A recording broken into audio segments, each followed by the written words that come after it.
Assalamualaikum warahmatullahi wabarakatuh. Waalaikumsalam warahmatullahi Di wabarakatuh. sini kita kedatangan tamu istimewa. Sama saja, Tamu sama-sama istimewa, gurunya ya. Bapak Pipit dari SDN Panjen. Beliau adalah dulu pernah menggerakkan KKG. Ya, KKG.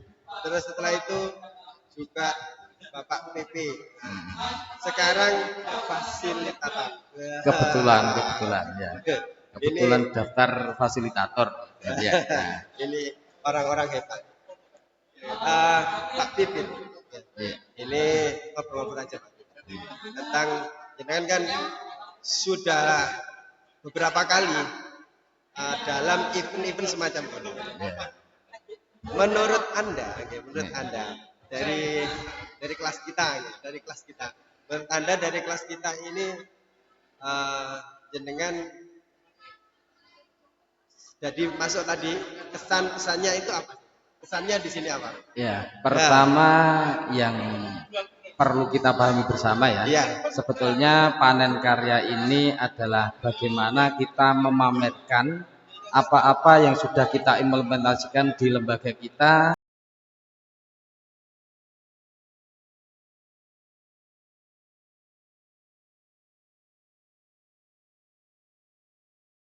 modul, kemudian diimplementasikan di dalam karya yang sekarang sudah dipamerkan itu. Karena mohon maaf bukan membandingkan ya. Biasanya yang dipamerkan itu lebih pada produk kerajinan. Tapi alhamdulillah ketika saya masuk ke sini sudah banyak saya temukan bahwa yang jenengan pamerkan di kelompok ini sudah mencerminkan apa yang panjenengan semua pahami dari isi modul yang dipelajari di modul-modul yang disediakan untuk guru penggerak. Ini luar biasa sekali ya. Ya, jadi tidak melenceng pada apa ya produk-produk hastakarya seperti itu ya. Luar Jadi, biasa ya. Menurut Bapak Fasil ini, Ya. berarti Bapak guru dan lain sebagainya kan gitu loh. Jadi di sini juga mewakili semuanya seperti ini. Saya juga ingin ngomong sebentar, ngomong sedikit. Memang kami dari kelompok kami ini kita ngangkat dari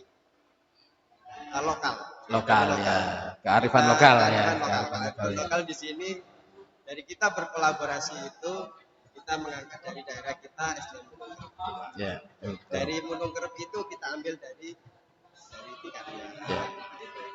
Dan dari yang dari Kudu juga ada. Dari kemampuan kita jaga satu nih, Pak. Itu ya memang betul seperti itu, Pak. Jadi ketika program itu memang kan yang pertama kita berangkatnya kalau dulu program itu kita berangkat dari masalah yang muncul ya. Tetapi sekarang sudah tidak begitu. Memang kita cari kita jadikan dasar adalah aset yang ada di sekitar kita. Jadi aset-aset apa atau kekuatan-kekuatan apa saja yang ada di sekitar kita itu yang bisa kita gunakan untuk mensukseskan sebuah program yang akan kita rancang. Karena apa? Karena kalau kita berbicara masalah program, kita mulai dari sebuah masalah ya.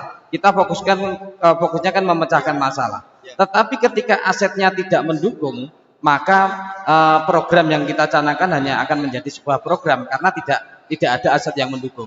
Tapi saya sepakat dengan Pak Ali tadi bahwa ini berangkatnya dari aset-aset yang ada, kita sesuaikan dengan kearifan lokal yang ada di situ, sehingga program yang panjenengan canangkan ini nantinya akan bisa berjalan. Karena apa? Asetnya sudah ada, kekuatan yang dimiliki sudah ada.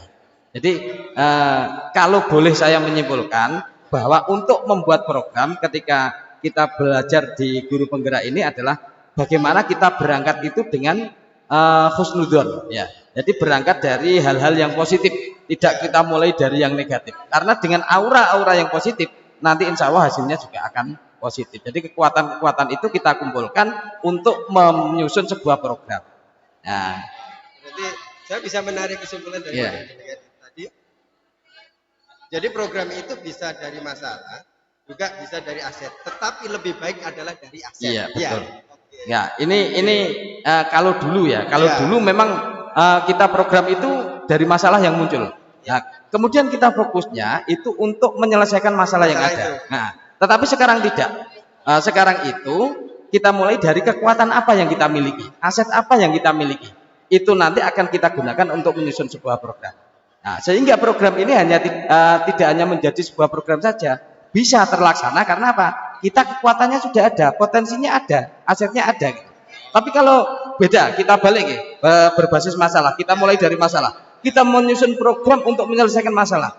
Tetapi ketika kekuatan atau asetnya tidak ada, apakah mungkin ini bisa terlaksana? Wong kita tidak punya apa-apa kan gitu ya. Nah, itu seperti itu Pak Ali. Iya, terima kasih Pak. Jadi ini adalah ilmu bagi kita sebagai CGP. Ya, sama-sama belajar. Kita belum menerima sertifikat Pak. Ya. Makanya gini Pak Ali, makanya gini.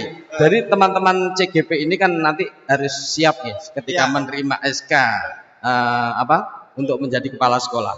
Dan harapan kita di program PGP ini tidak ada CGP yang mengeluh ketika menerima SK itu, katakan ya, ditempatkan di sekolah yang kecil atau sekolah yang memang butuh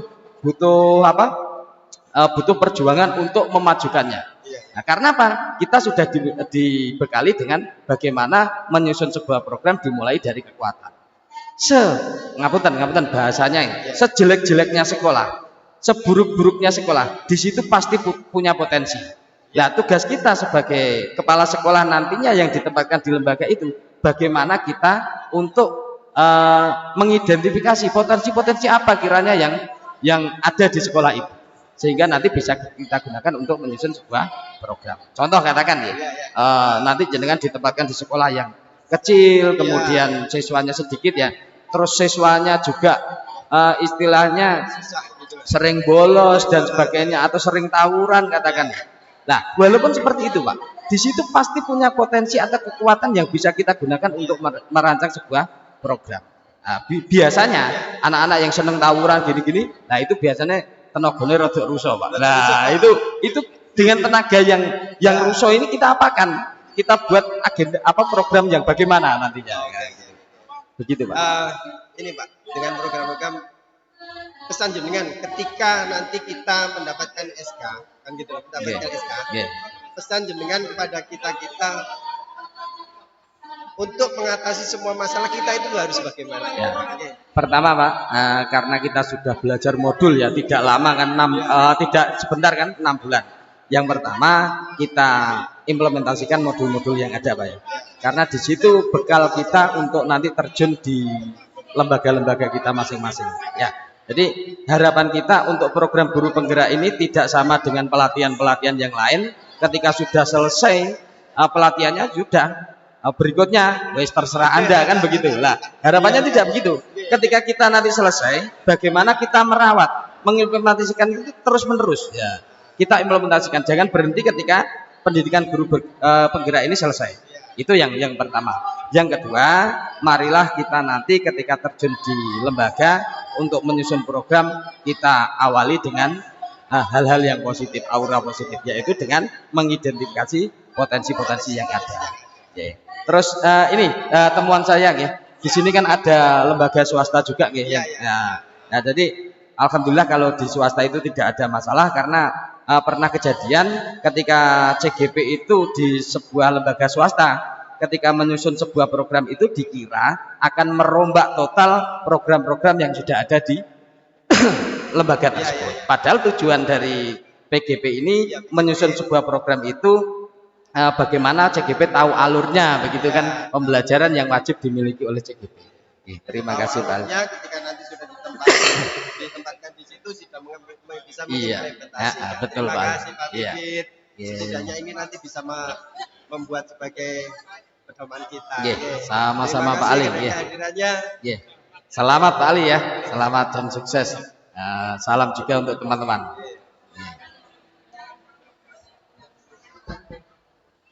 Bapak Kakak